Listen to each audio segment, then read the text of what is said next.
જય શ્રી કૃષ્ણ. રાધે રાધે.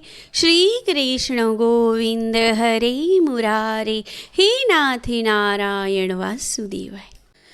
મહા મહિનાની અમાસને દિવસે નદી, તળાવ કે કૂવાના જળથી સવારે ઉઠીને સ્નાન કરવું, ભગવાનનું પૂજન કરવું, એકવાર જમવું અને મૌની અમાસના દિવસે મૌન પાળવું. આ દિવસે સ્નાન અને દાન કરવાથી પુણ્ય પ્રાપ્ત થાય છે. ભગવાન વિષ્ણુની કૃપાથી વ્યક્તિના જીવનમાં સુખ સમૃદ્ધિ આવે છે, તેના પાપો ભૂસાઈ જાય છે અને તેને મોક્ષ મળે છે. મૌની અમાવસ્યા પર તેઓ પિતૃઓને પ્રસન્ન કરવા માટે તર્પણ, પિંડદાન, શ્રાદ્ધ વગેરે કરવામાં આવે છે. તો ચાલો મિત્રો, આજે મૌની અમાવસના દિવસે કથા કરીએ. સુત પુરાણી સૌન કાદી મહર્ષિઓ પ્રત્યે કહે છે, બાણ શૈયા ઉપર શયન કરી રહેલા ભીષ્મ પિતામહની પાસે જઈ પ્રણામ કરીને ધર્માત્મા રાજા યુધિષ્ઠિરે પૂછ્યું, હે પિતામહ, કોપને પામેલા ભીમ તેમજ અર્જુન કૌરવોને તેમજ બીજા કેટલાકને મારી નાખ્યા. આમ દુર્યોધનના અત્યાચારથી, દુરાચારથી આપણા સર્વે કુળનો નાશ થઈ ગયો. હવે પૃથ્વી પર કોઈ પણ રાજા રહ્યો નથી અને ભરત વંશમાં પણ અમો 5 ભાઈઓ રહ્યા છીએ. માટે હવે મને આ ચક્રવર્તી રાજ્ય રૂચતું નથી અને મારા દેહમાં પણ મને આસક્તિ નથી. વળી અમારા વંશનો વિનાશ થયેલો જોઈને મારા હૃદયમાં નિરંતર સંતાપ રહ્યા કરે છે. વળી અતિ નિર્દય એવા અશ્વત્થામાએ ઉત્તરાનો ગર્ભ પણ બાળી નાખ્યો છે, જેથી પાછળ પિંડ આપનાર પણ કોઈ રહ્યો નથી. તો હવે મારે શું કરવું? મારા ઉપર કૃપા કરીને ચિરંજીવી સંતતિ થાય એવું કોઈ ઉત્તમ સાધન હોય તો આપ કહો. ત્યારે ભીષ્મ પિતામહ કહે છે, હે રાજન, ચિરંજીવી સંતતિ થાય એવું સાધન તો એક સોમવતી અમાસનું વ્રત જ છે. તે જ્યારે સોમવતી અમાસ આવે ત્યારે પીપળાની પાસે જઈને વિશ્વનું ભગવાનની સાથે એ પીપળાનું પૂજન કરીને 108 રત્નો એટલા જ ફળ, ફૂલ વગેરેથી પૂજા કરીને 108 પ્રદક્ષિણા કરીને પીપળાને 108 આટા સૂતર વીટવું. આ વ્રત તમારે ઉત્તરાની પાસે કરાવવું, એટલે એનો બળી ગયેલો ગર્ભ જીવન થશે અને એ પુત્ર ત્રણેય લોકમાં પ્રસિદ્ધિને પામશે. તેના સંબંધમાં અહીં પુરાતની ઇતિહાસની કથા છે, તે તમોને કહું છું, સાંભળો. કાચી નગરીમાં ધર્મવાળો અને મહાપ્રતાપી એક રત્નસેન એવે નામે એક રાજા હતો. તે ધર્મથી પ્રજાનું પાલન કરતો હતો. એ નગરીમાં એક દેવસ્વામી નામે બ્રાહ્મણ હતો. તેની ધનવંતી નામે પત્ની હતી. તે પતિવ્રતા પરાયણ હતી. તેના 7 દીકરા હતા. એક ગુણવંતી નામે પુત્રી હતી. એ 7 પુત્રોને પરણાવેલા હતા, પણ પુત્રી અવિવાહિત હતી. તે પણ યોગ્ય પતિની શોધમાં હતી. એક સમયે તેને ઘેર પવિત્ર બ્રાહ્મણે આવીને ભિક્ષાની યાચના કરી. ત્યારે તેને યોગ્ય ભિક્ષા આપી અને 7 પુત્રવધૂએ પણ યોગ્ય ભિક્ષા આપી. ત્યારે વિપ્રે તેને અખંડ સૌભાગ્યવતીના અને સુખી સંપદાના આશીર્વાદો આપ્યા. પછી માતાના કહેવાથી પુત્રીએ પણ ભિક્ષા આપી. ત્યારે તેને પુત્રી, તું ધર્મવતી ભવ, આવો આશીર્વાદ આપ્યો. ત્યારે માતાએ વિપ્રને પૂછ્યું, હે વિપ્ર, પુત્રવધૂઓને અખંડ સૌભાગ્યવતીના આશીર્વાદ આપ્યા અને પુત્રીને ધર્મવતી થા, આવો આશીર્વાદ કેમ આપ્યો? ત્યારે બ્રાહ્મણે કહ્યું કે મેં તારી પુત્રીને યોગ્ય જ આશીર્વાદ આપ્યો છે, કારણ કે તારી પુત્રી લગ્ન વખતે 3 ફેરા ફરશે એટલે તરત જ રડાશે અને વિધવા થશે. માટે એને હંમેશા ધર્મ પાલન કરવાનું જ છે. માટે મેં પુત્રી, તું ધર્મવતી થા, આવો આશીર્વાદ આપ્યો છે. તે સાંભળીને અતિ વ્યાકુળ થયેલી ધન્વંતીએ કહ્યું કે હે વિપ્ર, તો પછી મારી પુત્રીના વૈધવપણાને નાશના ઉપાયને આપ જાણતા હો તો કહો. ત્યારે વિપ્ર કહે, જે તમારે ઘેર જ્યારે સોમા આવશે અને તમો તેનું પૂજન કરશો ત્યારે જ તમારી પુત્રીનો વૈધવપણાનો નાશ થશે.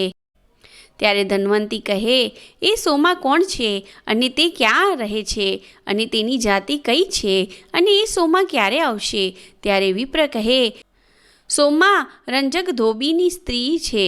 એ સિંહલ દ્વીપમાં રહે છે અને એ સોમા હંમેશા સોમવતી અમાસનું વ્રત કરે છે.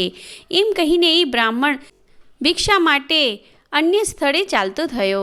ત્યાર પછી ધન્વંતીએ પોતાના પુત્રોને કહ્યું કે હે પુત્રો, આ તમારી નાની બહેન ગુણવંતીનું વૈધત્વ સોમાને હાથે જ નાશ થશે. માટે જો તમોને માતા પિતા પ્રત્યે સ્નેહ ભક્તિ હોય તો તમો સોમાને લાવવા માટે આ તમારી બહેનને સાથે લઈને કોઈક જાઓ.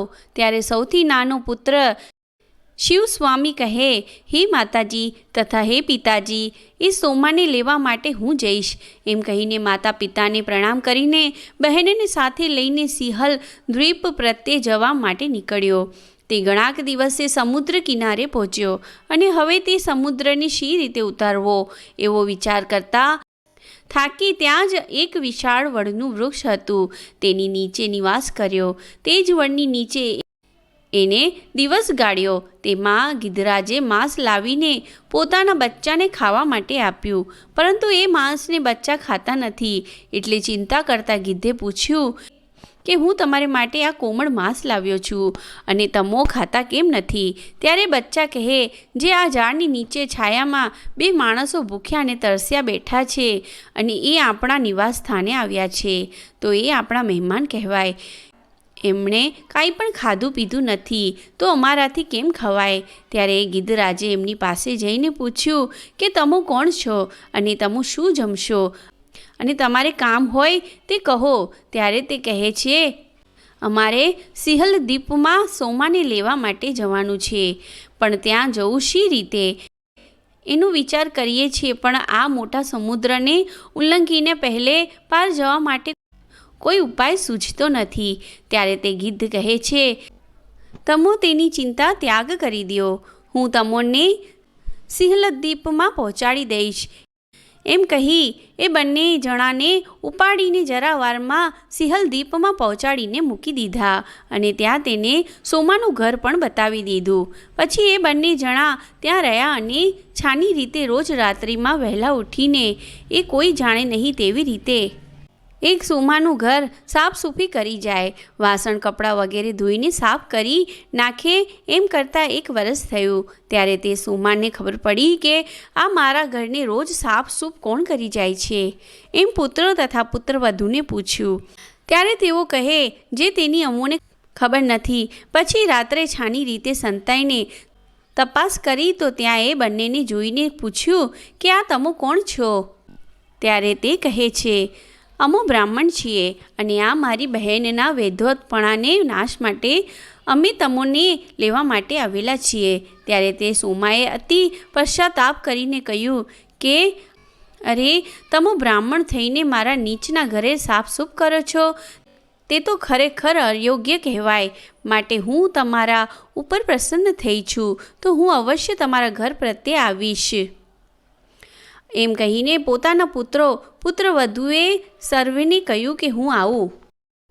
ત્યાં સુધીમાં કદાચને કોઈ પણ મરણ પામે તો તેના દેહને અગ્નિદાહ નહીં કરતા, એ મૃતદેહને સાચવી રાખજો.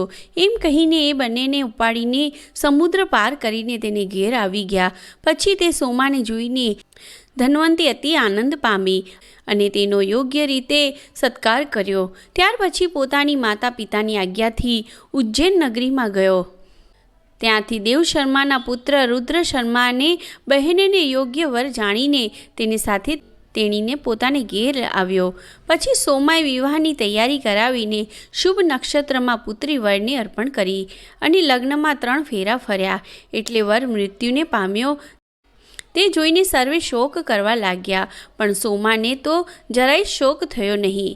પછી સોમાએ તરત વિધિ સહિત સંકલ્પ કરીને વ્રત રાજ સોમવતી અમાવસ્યાના વ્રતનું પુણ્ય ગુણવંતીને અર્પણ કર્યું.